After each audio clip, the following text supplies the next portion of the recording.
Hello and welcome to the Pretty Good Gaming Daily Triple, your no shit gaming news video. That's 3 news stories in one video with zero faff. Dead or Alive is back in the news once again, and yet again, it's not for anything good. The game, which is as famous for its scantily clad women as it is for its actual fighting mechanics, has just introduced even more bullshit monetization. After releasing 1 year ago, the game launched 4 season passes costing between £65.99 and £73.99. But that's not what we're here to talk about today. Now the game has added the ability to change the colour of different characters, all for a premium of course. Did IQs just drop sharply while I was away? For the low price of 1 premium ticket, the game's paid for in-game currency which costs around $1 per ticket, you can alternate your character's hair colour. And if you want to change to another colour, that's another payment. So if you change your character's hair from a default brown to a new blonde look, that will cost you $1. There are 16 colours in total to pay for, but don't think that once you've paid for it, it's unlocked forever. Oh no. If you want to change it to red, that's another $1,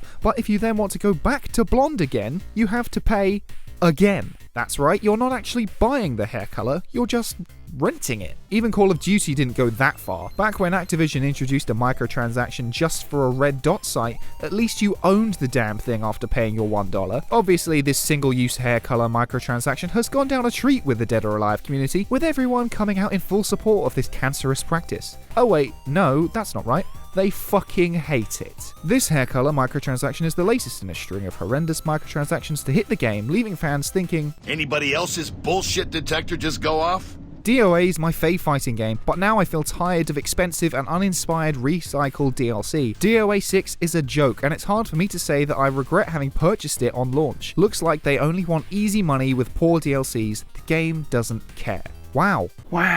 Who invaded this Twitter and my formerly most favourite fighting game and turned it into such an outrageously shameless scamming machine? To make matters even worse, these microtransaction payments are tied to your save files. This means that if you are foolish enough to pay for a hair colour change but you lose your save file, it gets corrupted, or you just want to start a new one, the change will be erased and you will have wasted your money. Although to be honest, buying a hair colour is pretty much a waste of your money anyway. With 4 season passes, multiple costume packs, early character unlocks, new character unlocks, and now rentable hair colour, the total price of Dead or Alive 6 is well into the hundreds. Buying the base game, the deluxe edition content, all 4 season passes, and 2 extra characters not found in the season passes will set you back a staggering £370.52. What? And that's before you even think about changing your hair colour. You can't be serious, man. You cannot be serious! It might be cheaper to actually become a bikini-clad fighting tournament champion than pay for this bullshit. Ironically, when the publisher Koei Tecmo chose to remove the controversial jiggle physics, the reason was to protect the company's image. I wonder what has done more damage, a few big old titties jiggling around, or monetization that makes Activision look like CD Projekt. Remortgaging your house to pay for a video game seems pretty absurd to me, but if you're a DOA fan, let me know what you think in the comments. Is this just par for the course for the series at this point, or has Team Ninja and Koei Tecmo gone too far this time? There'll be no one to stop us this time.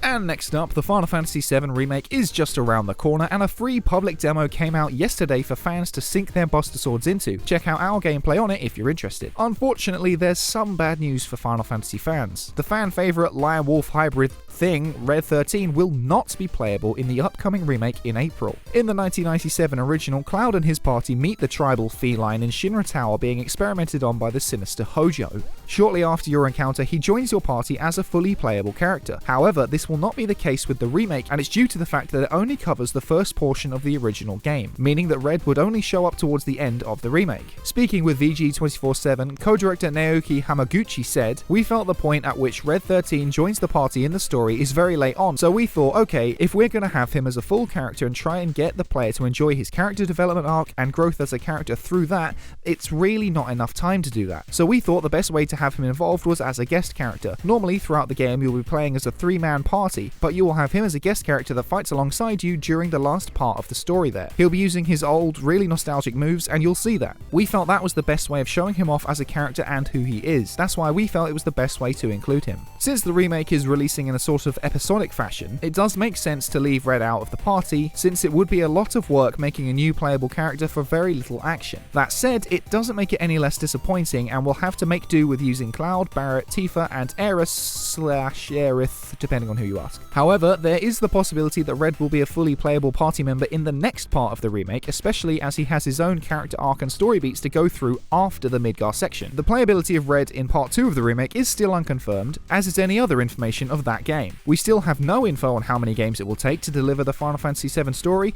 what sort of pricing model will be applied, or when fans can expect to play the future entries. Interestingly, the development of Red in the original game was a massive challenge because of his four-legged body, but character designer Tetsuya Nomura was really keen on the idea of having a different kind of party member. Elsewhere in VG247's interview, Hamaguchi explained that this remake had to be a complete standalone game, a real satisfying gaming experience when discussing what to include in the first part. He also discussed where the game would sit in relation to Final Fantasy VII lore, including the expanded FF7 compilation. All of the lore from works created after the original game, the compilation of Final Fantasy VII, that's all very much the base of the canon for the remake, and going forward it will be too. The first part of the remake will be out on April 10th, but we'll just have to suffer the wait until we know more about any of the future parts. I want to be free of this pain. And finally, Death Stranding is having a crossover with Half-Life of all things, when it eventually comes to PC this summer on Steam and the Epic Games Store. As shown in a new trailer, players will be able to equip Sam Porter Bridges with a pair of gravity gloves from the upcoming Half-Life Alyx VR game, a valve on the back of his head reminiscent of the old Valve logo, and finally a hat that looks like Half-Life's iconic headcrab enemies. Some bad hat, Harry.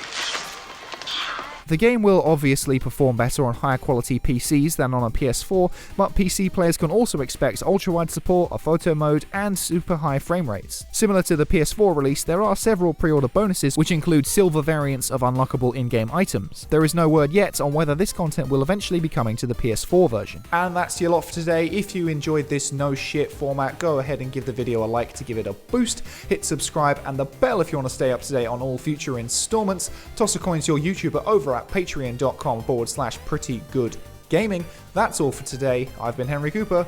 Bye for now.